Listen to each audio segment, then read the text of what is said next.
शीर्षक रक्त रंजित खंजर का अभिशाप। पूर्णिमा के लाल छठ चांदनी में एथन ड्रेक ने अपने चमड़े के दस्ताने ठीक किए और दूरबीन से झालताक के प्राचीन खंडहरों की ओर देखा।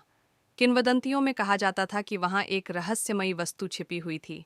रक्त रंजित खंजर एक ऐसा अस्त्र जो अपने धारक को अपार शक्ति प्रदान करता था, लेकिन भयानक मूल्य पर। मैं अकेला नहीं था। मेरी समझदार साथी इसाबेला मोनरो मेरे बगल में झुकी हुई थी, संभावित खतरों को परख रही थी। हमारे पीछे हमारा अविश्वसनीय नियोक्ता डेरियस वॉस खड़ा था, एक ऐसा संग्राहक जो धोखे के लिए कुख्यात था। समय ही पैसा है, ड्रेक, वॉस व्यंग्यपूर्वक बोला। हम खंडहरों में घुसे, टूटे हुए मूर्तियों और बिखरे हुए खंभों को पार करते हुए। हवा में नमी और प्राचीन रहस्यों की महक थी। दीवारों पर उकेरी गई चित्रलिपियां एक भयानक श्राप की चेतावनी दे रही थीं, लेकिन मुझे पता था कि खतरा इस पेशे का हिस्सा था। भीतर जाते ही हमने घातक जालों का सामना किया।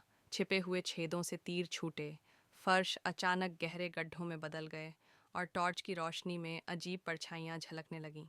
इसाबेला और मैंने चतुराई से हर चुनौती को पार किया और अंततः एक विशाल भूमिगत कक्ष में पहुंचे।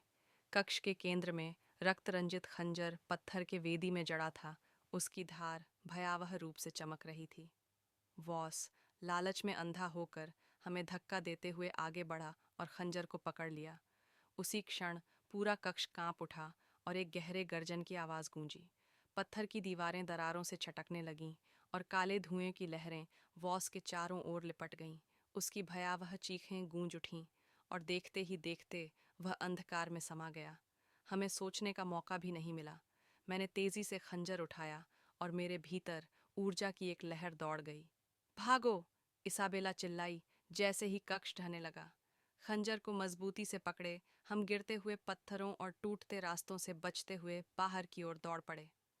हम जैसे ही बाहर निकले, खंडहर पूरी तरह से ढह गए। हाँफते हुए इसाबेला ने मुझे देखा। क्या यह इसके लायक था?